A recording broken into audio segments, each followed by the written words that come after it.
If you're thinking of upgrading your discharge or you've already tried and failed, here's a point that frustrates many veterans. Most discharge upgrades are unsuccessful, but it's not because the veteran didn't deserve it. It's because the way they framed their petition or failed to provide enough evidence to justify their request. In the next few minutes, we're going to talk about what makes a successful discharge upgrade petition, what are some of the errors that often occur that warrant a denial, and then we're going to distinguish the good from the bad. And if you stick around until the end, we're going to talk about the one hurdle that veterans must overcome in order to get into the door for the DRB or the BCMRs. My name is Kevin Courtney. I'm a former Marine Corps judge advocate and the founder of the Courtney Military Law Group.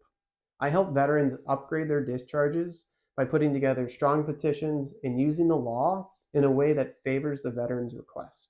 So one of the really uncomfortable realities is that the boards across the DoD are not applying liberal consideration in the standards evenly. I've linked in the description to a Government Accountability Office 2025 report that shows that although veterans may be applying to the boards for their service in ways that are very similar, the boards with their members are not always responding or deciding in a way that is consistent across the DoD. When veterans apply, the board starts with something that's called the presumption of regularity. The presumption of regularity is this idea that they're going to presume that your command at the time of your discharge acted accordingly and that your discharge was done properly.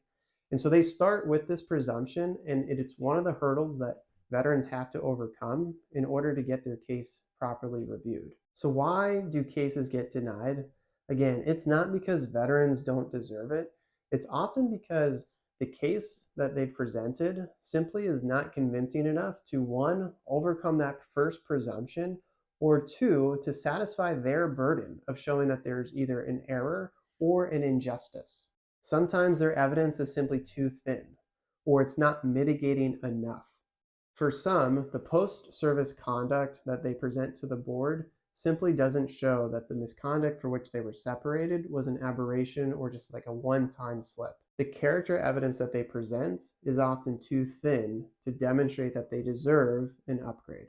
Or when they've asked for liberal consideration because of either PTSD, TBI, or military sexual trauma, they don't have the right evidence to show that that existed at the time of their misconduct and that it contributed to why they were ultimately discharged.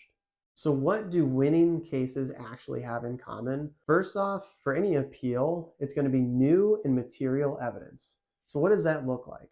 It's any evidence that did not exist at the time of their previous application, or it's new evidence that didn't exist at the time that they were discharged. So for example, anyone who may have been diagnosed with PTSD after their service can show that at the time of their discharge, had that been known, that may have materially changed the command's decision. The second thing that winning cases have in common is that they strategically use their best argument instead of throwing everything at the wall and hoping something sticks. They focus their arguments on impropriety or error, meaning the case wasn't handled appropriately or in accordance with the regulations at the time, or they focus on inequity or injustice. This idea that although the process may have been done correctly, the result is simply not fair. The third thing that winning cases have in common is that they've really looked inside at themselves and at their medical records,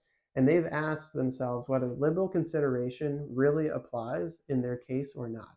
If you have questions on what liberal consideration is, I've done a video on that up here. The fourth category of evidence that helps winning cases is going to be a very strong personal statement. Now, there are strategies to employ on what to say and how to say it, but a strong personal statement can really move the board in the appropriate case. Number 5 for winning categories is going to be truly documented evidence rather than just the veteran claiming something existed. So for example, if in their personal statement they've said they've held the job that they currently have for the last 5 years, they should probably get a letter from their employer that shows that that's not just a statement from them, but it's in fact true. Veterans who are struggling with this, I can tell you it can be done.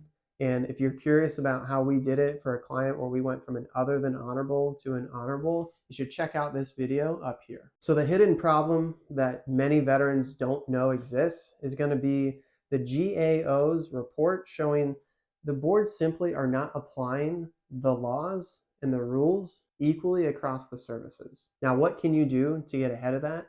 Well, frankly, it's going to be putting together the best possible petition supported by the evidence and argued with the law that you can. You have to put the best petition forward rather than hoping the board is going to collect your evidence for you and then just make the arguments on your behalf. The burden is on you, but you can do it. So for veterans who are asking, can I just do this on my own? Can I just make it happen? The answer is yes. But what you have to recognize is that presumption of regularity is going to be that first big wall that you have to overcome. And if you've never done it before, it's really difficult to just figure out on your own, how do I do that? So if you need help getting over that presumption of regularity and you want to get the best petition possible with the right law, the best evidence, and you want to feel supported as you're going through this process, click on the link below in the description and request for a consultation. I'm happy to talk with you, figure out what's going on, and strategize with you so that you can get a petition before the DRB in order to get the results that you're looking for. If this information is helpful, like and subscribe to the channel. That shows me that this is information that veterans like you want to hear and need to know about. If you're in the situation where your case has already been denied, there are 5 ways that you can appeal that denial. And I did a video here if you want to stick around and keep watching.